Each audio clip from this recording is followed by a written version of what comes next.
Eu acho assim tão estarrecedor, eu fico pensando essa cena ali da declaração da ex-esposa, de que ele deve ter se gabado, de que a menina tocou a campainha, ele abriu a porta e a puxou, assim, que é super rápido. E nós estamos falando de um menor que não tem como se defender, zero chances. Gente, imagina o que não deve ter passado na cabeça dela, recolhendo assinaturas. É tão desesperador isso, porque ninguém imagina que uma coisa dessa vai acontecer. Eu me recordo uma vez, eu estava lembrando algumas semanas atrás, eu estava tomando banho quando me veio à mente, uma vez, há muito tempo, eu morava em um apartamento com a minha família e tínhamos um conhecido muito próximo da família que ele morava no apartamento de baixo e nós morávamos no de cima. Então, durante a tarde, o apartamento ficava vazio e às vezes eu ia para lá. Meus irmãos eram muito pequenos na época e tal, era um lugar mais silencioso, aí eu podia ficar sozinho. E uma vez eu estava me recordando que alguém tocou o interfone. Quando tocou o interfone, tinha uma voz que eu lembro assim que o jeito da voz era como se estivesse tentando imitar um personagem do Chaves. E ele disse, eu quero entrar, eu quero entrar. E eu lembro que eu falei, gente, eu lembro que eu falei isso pra ele, não, sua voz não parece. E como eu já assisti muito Chaves, mas eu falo pra vocês que eu assisti Chaves porque não tinham coisas melhores passando. Que é aquela coisa, você assiste porque não tem, às vezes não é tão horrível pra você assistir, comparando com outras coisas que estão passando. Então eu assistia Chaves, mas francamente se eu tivesse na época poder de escolha, com uma variedade de desenhos ou de coisas que estivessem passando na TV, eu não assistiria Chaves. Não é o tipo de coisa que eu gosto de consumir, sitcom, essas coisas de comédia. Então como eu não era fã, mas eu conhecia, na hora eu só falei, não é, porque essa voz não é. E eu lembro que ele ficou assim um tempão insistindo para entrar e ele tentava imitar a voz, ele falava muitas coisas e no fim eu encerrei a ligação, que eu tinha as minhas coisas para fazer, tinha tarefa e tal, e depois eu podia assistir televisão. E eu tava lembrando que na época eu não abri a porta ou o interfone, mas eu poderia ter aberto.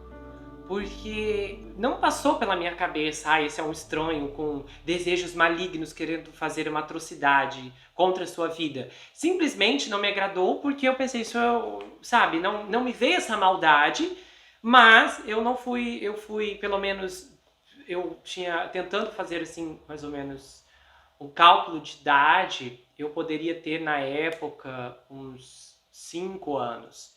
E ou uns 5 anos. Então, assim, eu não tinha aquilo, eu não tive aquele senso de perceber o perigo que eu estava correndo, que hoje, analisando, é um perigo, assim, quando eu lembrei disso, meu coração, assim, tremeu, que eu pensei, gente, eu podia ter sido, assim, acontecido as piores coisas comigo, ele poderia ter, se eu tivesse aberto a porta, ele poderia ter me sequestrado, me levado embora e ninguém ia descobrir, porque simplesmente ele, olha só, ele passou pelo portão do prédio.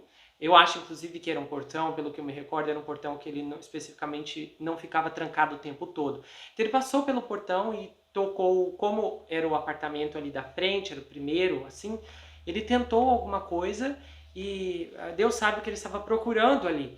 Mas eu não abri porque eu não gostava do Chaves, mas eu penso, será que se fosse alguma outra coisa que eu tivesse gostado, eu teria aberto? Ou talvez mesmo que eu gostasse, eu ia falar, não, essa voz não é a voz, então eu não vou abrir. Então, às vezes, essa falta de senso de perigo, ela pode ser, assim, alarmante. No meu caso foi alarmante, eu acho que foi, assim, chocante quando eu olho hoje, que eu não abri a porta porque eu sabia que ele estava mentindo, que ele não era a pessoa do seriado Chaves, mas eu não tinha a menor noção do perigo. Então, de pensar que essa garota simplesmente bateu numa porta, no caso, né, a Brand, bateu numa porta e foi vítima numa velocidade assim super incontável, é muito realmente assim desolador. E é triste porque ela só estava ali pedindo assinaturas e chega num ponto, Assim, que o mais triste é que as escolas fazem muito esse tipo de atividade e você pensa, poxa, são atividades muito boas, mas hoje em dia, se eu tivesse um filho nesse momento, eu não ia poder permitir que fizesse algo assim. Saísse vendendo na rua caixas de bombons para alguma atividade da escola, algum trabalho comunitário, porque você não sabe quem são as pessoas, quem está morando na outra rua, ou talvez a 3 quarteirões de você, ou então quem vai estar passando ali. É tão assim, triste quando você vê esse tipo de realidade onde o mundo está cada vez mais perigoso e no caso você precisa aplicar cada vez mais privações para a sua própria segurança. É triste. E eu acho que assim, a Shannon passou a vida toda, pelo menos o pouco de vida que ela teve, fugindo, e eu acho que ela estava procurando alguma coisa, talvez mesmo essas fugas, de alguma forma ela tinha o desejo de se reencontrar com a mãe. Que eu me pergunto o que pensou quando soube que a sua filha havia perdido a vida desta forma. Se a Shannon esbarrou no caminho desse monstro, do Brian, que triste fim. E ele é suspeito de 4 pessoas, pode ser condenado agora por 2 e de repente ele é culpado até de ter eliminado outras pessoas. Quem pode saber? A não ser ele mesmo. Esses casos de vulnerabilidade, eles são muito terríveis. Eu acho que o do Pássaro Negro, nós tivemos ali alguns episódios, especificamente o episódio que vem à tona, que aconteceu com as 2 principais. Não vou dar muito spoiler, mas aquele episódio ali é um dos episódios, inclusive eu acho que é um dos melhores episódios em si que eu já fiz. É um episódio muito tenso e tudo aconteceu assim, rapidamente, por alguém que tinha mais força, que era maior e acabou atacando vítimas altamente vulneráveis. Talvez você não é alguém que esteja rodeado de amigos ou tem 1001 parentes na sua casa, mas talvez quase todo mundo aqui que está me assistindo tem alguém que se importa com você. Mas infelizmente, como a Shannon, algumas pessoas não têm ninguém. Se você gostou desse vídeo, se inscreve no canal, ativa o sininho, compartilha, passa essa história pra frente. E não sei se você já passou por alguma experiência como essa que eu contei aqui, mas cada um tem uma história e às vezes, muitos anos depois, nos damos conta do perigo que passamos em algum momento. Se você quiser saber mais sobre mim, adquira meu livro Perfeito Estranho, já está disponível lá no meu site, você pode falar comigo pelo Instagram.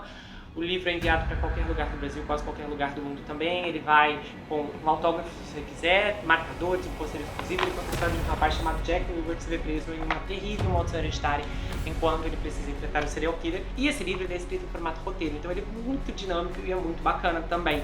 Eu tenho um canal de cortes, onde as análises são recortadas e postadas por lá. Eu tenho um grupo no Telegram, você encontra os links aqui, você encontra esses links na descrição e nos comentários.